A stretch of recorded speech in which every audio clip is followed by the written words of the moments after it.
అందుకే అన్నాను అప్పుల ఆంధ్రప్రదేశ్ కమిటీ అయిపోతుంది. రాబోయే తరాలు వాళ్ళ పరిస్థితి చాలా శోచనీయంగా ఉంటుంది. ఎంతో గొప్పగా చెప్పారు, మాకు సంపద సృష్టించడం వచ్చు, మా దగ్గర మంత్రాలు ఉన్నాయి, మేము చెత్త నుండి కూడా సంపద సృష్టిస్తామనే పెద్ద పెద్ద మాటలు చెప్పారు. కానీ ఈ 18 నెలల కాలంలో చూస్తే అవి ఎక్కడ కూడా ఆచరణలో కనిపించలేదు.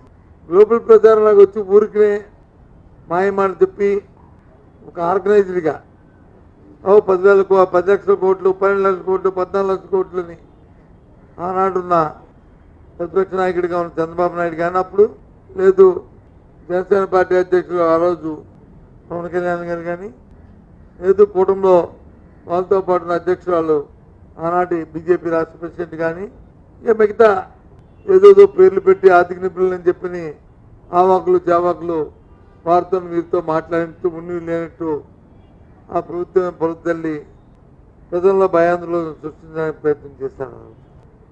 ఒకటేటి రెండేటి, శ్రీలంక అన్నారు, సునామీ అన్నారు, లేకపోతే బంగ్లాదేశ్ అయిపోద్ది అన్నారు, ఎన్నెన్నో. మరి ఇవాళ ఏంటి పరిస్థితి రాష్ట్రంలో? ఏం చేశారు? 2,66,000 కోట్ల రూపాయలు దేనికోసం మీరు వినియోగించారు?